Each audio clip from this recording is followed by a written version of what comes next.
पिछली कक्षा में संख्या पद्धति की जानकारी दी गई थी। उसी क्रम में आगे भी जानकारी देने के लिए अगली संख्या है परिमेय संख्या।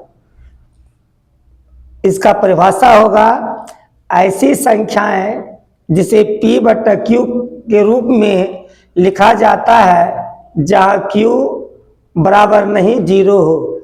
जितना भी भिन्न संख्या है जिसे हम भिन्न के रूप में लिख सकते हैं उसे परिमेय संख्या कहते हैं। जैसे 11/2, 5/2, -11/6 आदि। इसी प्रकार आगे वो परिमेय संख्या ऐसी संख्या जिसे p/q के रूप में नहीं लिखा जाता है उसे वो परिमेय संख्या कहते हैं। जैसे √3, √7 आदि।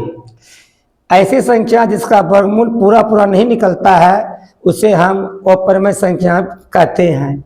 आगे है वास्तविक संख्या। सभी परिमेय संख्या और अपरिमेय संख्या को यदि शामिल किया जाता है तो उसे वास्तविक संख्या कहा जाता है।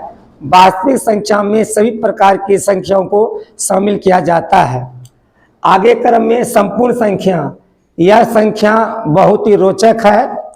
जिस संख्या के गुणकों का योगफल उस संख्या से दुगनी हो उसे हम संपूर्ण संख्या कहते हैं। पहला संपूर्ण संख्या 6, 28 और भी हैं।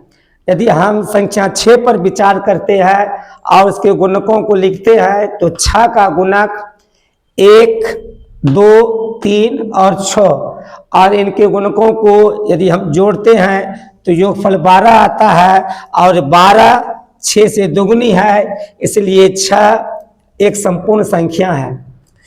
भिन्न संख्या ऐसी संख्या जो अन्य संख्या से भाग देने के रूप में प्रदर्शित करते हैं उसे हम भिन्न संख्या कहते हैं।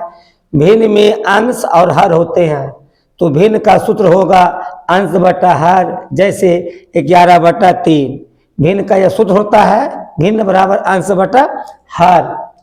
उचित भिन्न जिसे हम लोग प्रॉपर फ्रैक्शन कहते हैं, अंग्रेजी में से हम लोग प्रॉपर फ्रैक्शन कहते हैं।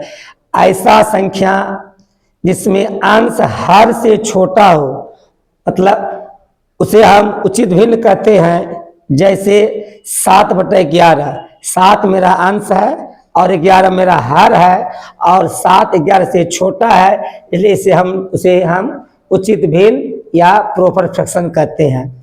अगला है विषम भिन्न या अनुचित भिन्न या अंग्रेजी में बोलते हैं इम्प्रॉपर फ्रैक्शन।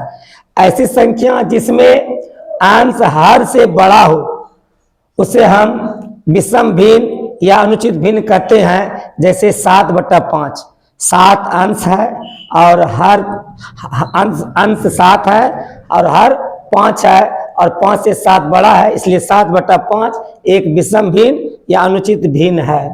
सरलतम भिन्न ऐसा भिन्न जिसके अंश और हर का महत्तम समावर्तक 1 आता हो, यदि उसे हम सरलतम भिन्न कहते हैं। जैसे 7/4 यदि हम 7 और 4 का महत्तम समावर्तक ज्ञात करते हैं तो उत्तर 1 आता है, इसलिए यह 7/4 को हम सरलतम भिन्न कहते हैं।